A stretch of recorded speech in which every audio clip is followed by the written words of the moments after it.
Praise the Lord. Hallelujah. ಸಂಗೀತಂ 34 ಕೀರ್ತನೆಗಳು 34 ಅಡಿக்கடி ಎಲ್ಲರೂ ವಾಸಿக்கிற ஒரு ಸಂಗೀதம். ಪದೇ ಪದೇ ನಾವು ಮನೆಯಲ್ಲಿ ಓದುವ ಒಂದು ಕೀರ್ತನೆ ಭಾಗದು. இதை குறித்து தியானம் பண்றதுக்கு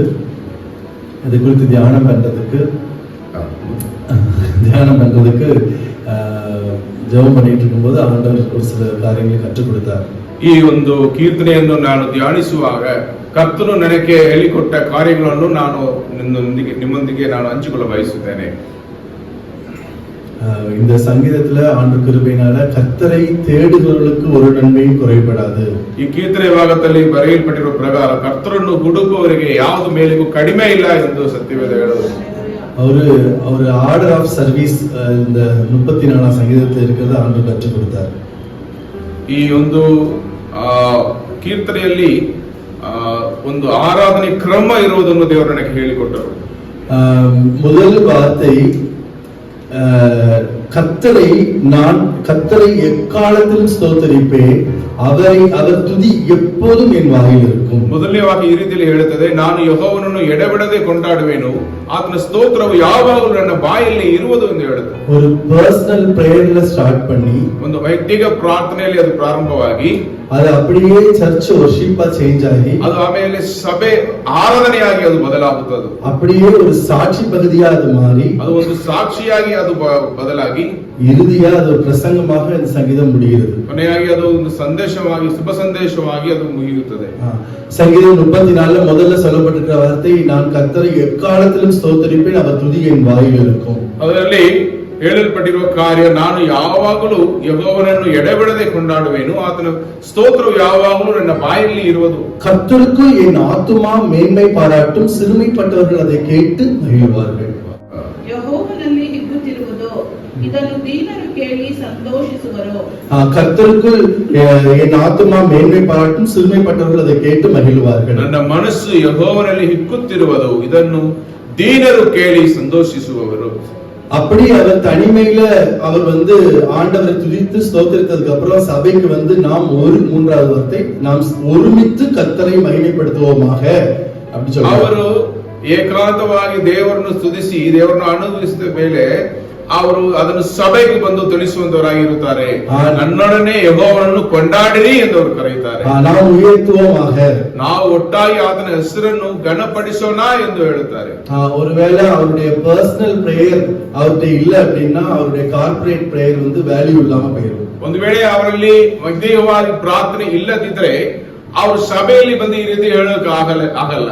அவர் கர்த்தரை நான் ஸ்தோத்திரிப்பேன் தனிமையில, அதாவது ஒருமையில சொல்லிட்டு ಇಲ್ಲಿ ನೀವು ನೋಡಿದರೆ ಅವರು ವೈಯಕ್ತಿಕವಾಗಿ ಏಕಾಂತವಾಗಿ ಇರುವಾಗ ಅವರು ದೇವರನ್ನು ಅವರು ಸ್ತುತಿಸುವರಾಗಿದ್ದರಿಂದ இப்பொழுது கர்த்தரை நாம் உயர்த்துவோமாக பன்மையில சொல்றார், ಪ್ಲೂರಲ್. ಇವತ್ತು ಅವರು ಅದರ ಬಹುವಚನದಲ್ಲಿ ಅವರು ಹೇಳ್ತಾರೆ, ಸಭೆಯಾಗಿ ನಾವು ದೇವರನ್ನು ಕೊಂಡಾಡೋಣ இப்போ அவர் ಟೆಸ್ಟಿಮನಿ கொடுக்கிறார். இந்த பர்சனல் வர்ஷிப்க்கு அப்புறம் சபை வர்ஷிப் இப்போ ಟೆಸ್ಟಿಮನಿ கொடுக்கிறார். ಅವರು ಮೊದಲನೇದಾಗಿ ದೇವರನ್ನು ವೈಯಕ್ತಿಕವಾಗಿ ಪ್ರಾರ್ಥನೆ ಮಾಡೋರಾಗಿದ್ದರು, ಆಮೇಲೆ ದೇವರ ಅನುಭವವನ್ನು ಹೊಂದಿಕೊಂಡ ಮೇಲೆ ಸಭೆಗೆ ಅದನ್ನು ತಿಳಿಸಿ ಸಾಕ್ಷಿಯಾಗಿ ಅದನ್ನು ತಿಳಿಸುವಂತವರು.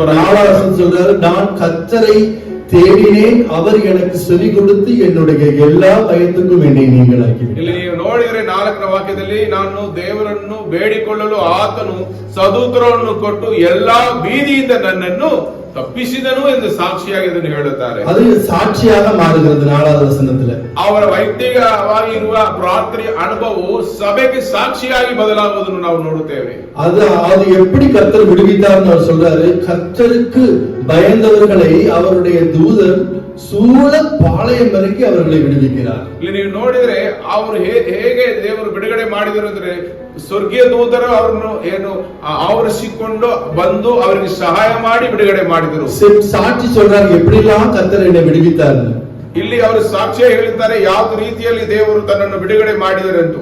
அப்புறம் சொல்றாரு, அந்த முதல்ல சாட்சி சொல்லும்போது சொல்றாரு, கர்த்தருக்கு நான் கர்த்தரை தேடினேன், அவர் எனக்கு செவி கொடுத்து என்னுடைய எல்லா பயத்துக்கும் என்னை நீங்களாக்கி விட்டார். ನಾನು ಯೆಹೋವನ ಸನ್ನಿಧಿಯಲ್ಲಿ ಬೇಡಿಕೊಳ್ಳಲು ಆತನು ಸದುತ್ತರವನ್ನು ಕೊಟ್ಟನು, ಎಲ್ಲಾ ಭೀತಿಯಿಂದ ನನ್ನನ್ನು ತಪ್ಪಿಸಿದನು. வேதம் முழுவதும் 365 முறை பயப்படாதே பயப்படாதேன்னு ஆண்டவர் சொல்லியிருக்கிறார். ಸತ್ಯವೇದದಲ್ಲಿ 365 ಸಾರಿ ಹೆದರಬೇಡ, ಭಯಪಡಬೇಡ ಎಂದು ದೇವರು ನಮ್ಮನ್ನು ನೋಡಿ ಹೇಳುತ್ತಾರೆ ಎಂದು ಸತ್ಯವೇದದಲ್ಲಿ ಬರೆಯಲ್ಪಟ್ಟಿದೆ. ஆனா தாவீது சொல்றாரு, ஆனாலும் பயம் மறைவிற்கு போகல, ஆனா அவரை தேடின பொழுது எனக்கு பயம் போயிட்டுன்னு சொல்றாரு. ದಾವೀದನು ಇಲ್ಲಿ ಹೇಳುತ್ತಾರೆ, ಭಯ ಎಲ್ಲರಿಗೂ ಇರುತ್ತೆ, ಆದ್ರೂ ದೇವರನ್ನು ಹುಡುಕುವರಿಗೆ ಭಯ ಇಲ್ಲ ಅಂತ ಹೇಳುತ್ತಾರೆ.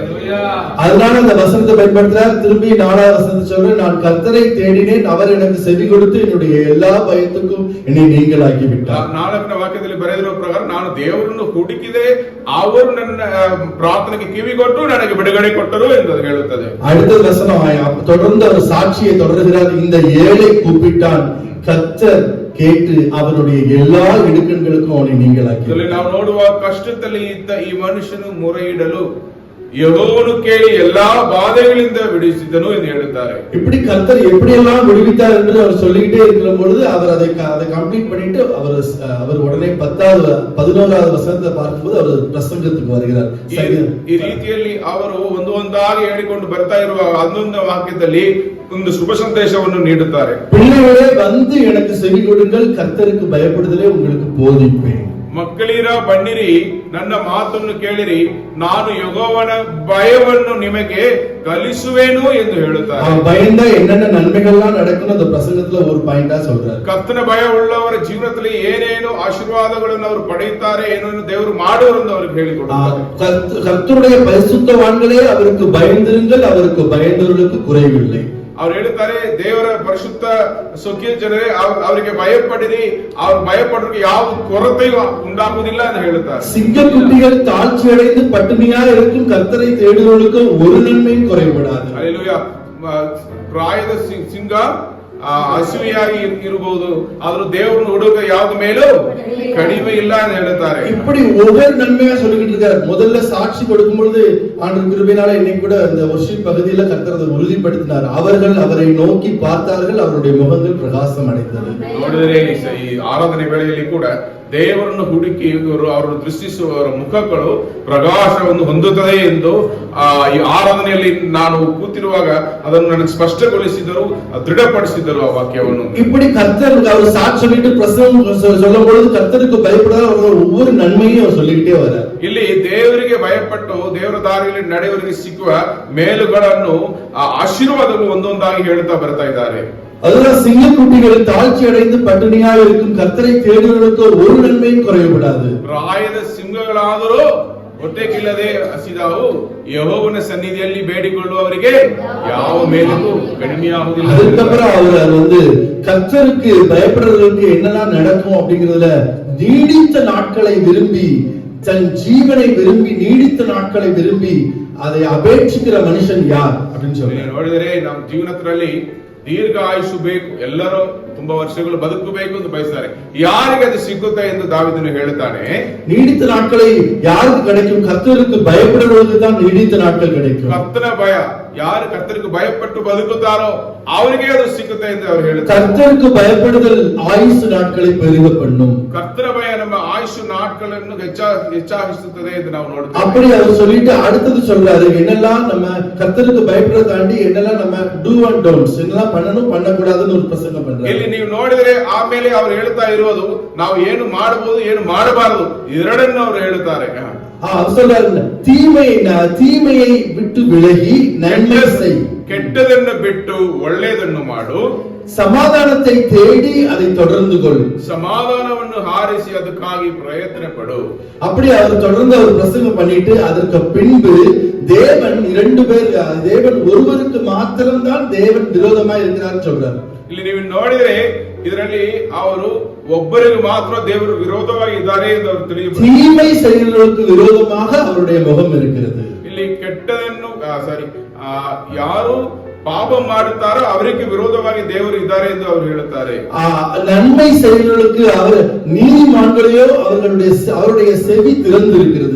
நீதிமன்ற ಪ್ರಾರ್ಥನೆಯನ್ನು ಅವರು ಕಡಾಕ್ಷಿಸುತ್ತಾರೆ. ಅವರು ಅದಕ್ಕೆ அவர் சொல்றார், தொடர்ந்து நீதிமான்களை அவருடைய கண்கள் நோக்கி இருக்கிறது, அவர்களுடைய கூப்பிடுதலுக்கு அவருடைய செவிகள் திறந்து இருக்கிறது. ದೇವರು ನೀತಿವಂತರ ಕೂಗನ್ನು ಕೇಳುತ್ತಾರೆ, ಅವರನ್ನು ಕಡಾಕ್ಷಿಸುತ್ತಾರೆ, ಅವರನ್ನು ನೋಡ್ತಾ ಇದ್ದಾರೆ ಎಂದು ನಾವು நீதிமான்களுக்கு வரும் துன்பம் அநேகமாய் இருக்கும், ஆனாலும் அவைகள் எல்லாவற்றிலிருந்து கர்த்தர் அவனை விடுவிப்பார். ನೀತಿವಂತನಿಗೆ ಸಂಭವಿಸುವ ಕಷ್ಟಗಳು ಅನೇಕವಿದ್ದರೂ ಯೆಹೋವನು ಅವ ಎಲ್ಲವುಗಳಿಂದ ಅವರನ್ನು ಬಿಡಿಸಿ ಕಾಪಾಡುತ್ತಾನೆ ಎಂದು ನಾವು ನೋಡುತ್ತೇವೆ. தொடர்ந்து அவர் பிரசங்கத்தை முடிக்கிறார். ಈ ರೀತಿಯಲ್ಲಿ ಅವರು ಹೇಳುತ್ತಾ எப்படி முடிக்கிறார்? அவர் நீதிமான்களுக்கு அந்த ஆண்டவர் சொல்லக்கூடிய நீதிமான்களுக்கு அவர் தரக்கூடிய சுதந்திரம் என்ன?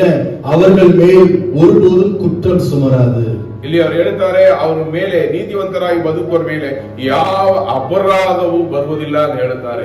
அந்த வார்த்தைகள் கர்த்தர் தம்முடைய ஊழியக்காரருடைய ஆத்துமாவை மீட்டுக் கொள்கிறார். ದೇವರು ತನ್ನ ಸೇವಕರ ಪ್ರಾಣವನ್ನು ವಿಮೋಚಿಸುತ್ತಾನೆ ಎಂದು ಅವರು ಹೇಳುತ್ತಾರೆ. அவரை நம்புகிற ஒருவன் மேலும் குற்றம் சுமராது. ಅವರು ನಂಬುವ ಯಾವ ಮೇಲೂ ದೋಷ ಬರುವುದಿಲ್ಲ, ಅಪರಾಧಿ ಎಂದು ಎಣ್ಣಿಸಲ್ಪಡುವುದಿಲ್ಲ ಎಂದು ಹೇಳುತ್ತಾರೆ. அவருக்கு ஊழியம் செய்கிற நமக்கு கிடைக்கக்கூடிய மிகப்பெரிய நன்மையை கடைசி அவர் சொல்றாரு, அவர்களுடைய ஆத்துமாவை கர்த்தர் மீட்டுக் கொள்கிறார். ನೀವು ನೋಡಿದರೆ ದೇವರಿಗೆ ಸೇವೆ ಮಾಡುವವರ ಪ್ರಾಣವನ್ನು ವಿಮೋಚಿಸ್ತಾರೆ. ಎಷ್ಟು ದೊಡ್ಡ ಒಂದು ಭಾಗ್ಯವನ್ನು ಅವರಿಗೆ. அவரை நம்புகிறவர்களுக்கு இன்னொரு பெரிய பாக்கியம் இருக்கிறது, அவர்கள் மேல் ஒரு நாளும் குற்றம் சுமராது. ಅವರನ್ನು ನಂಬುವವರಿಗೆ ಆತನ ಆಶ್ರಯದಲ್ಲಿ ಇರುವ ಒಬ್ಬನಾದರೂ ಅಪರಾಧಿ ಎಂದು அந்த குற்றத்தை எல்லாம் அவரೇ சுமந்து சிலுவையிலே சுமந்து கொண்டார். ಕರ್ತನು ನಮ್ಮ ಅಪರಾಧಗಳನ್ನು ಶಿಲುಬೆ ಮೇಲೆ ಹೊತ್ತುಕೊಂಡರು. கண்களை மூடி நாம் ஜெபிப்போம். ಹಲ್ಲೆಲೂಯಾ. ನಾವೆಲ್ಲರೂ ಕಣ್ಣುಗಳನ್ನು ಮುಚ್ಚಿ ನಾವು ದೇವರ ಕಡೆ ತಿರುಗಿ ಪ್ರಾರ್ಥನೆ ಮಾಡೋಣ. கிருபையுள்ள ಪರಿಶುದ್ಧ ತಂದೆಯೇ, இந்த சங்கீதத்தின் மூலமாக ಈ ಕೀರ್ತನೆ ಮುಖಾಂತರ எங்களோடு கூட நீர் பேசின எல்லா வசனங்களுக்கு நன்றி ஆண்டவரே. ನೀವು ನಮ್ಮೊಂದಿಗೆ ಮಾತನಾಡಿದ ಕೃಪೆಗಾಗಿ ವಂದನೆಗಳು. இந்த வசனத்தின்படி வாழ்வதற்கு ಈ ವಾಕ್ಯವನ್ನು ಅನುಸರಿಸಿ ನಾವು ಬದುಕಲು எங்களுக்கு கிருபை செய்தீர். ನಮಗೆ ಕೃಪೆಯನ್ನು ದಯಪಾಲಿಸಬೇಕು ಎಂದು ಪ್ರಾರ್ಥಿಸುತ್ತೇವೆ. ಯೇಸುವಿನ ನಾಮದಲ್ಲಿ ಜೀವಿக்கிறோம், ಜೀವನ நல்ல ಯೇಸುವಿನ ನಾಮದಲ್ಲಿ ಬೇಡಿ ಹೊಂದಿಕೊಳ್ಳುತ್ತೇವೆ ಪ್ರೀತಿಯ ತಂದೆಯೇ. ಆಮೆನ್.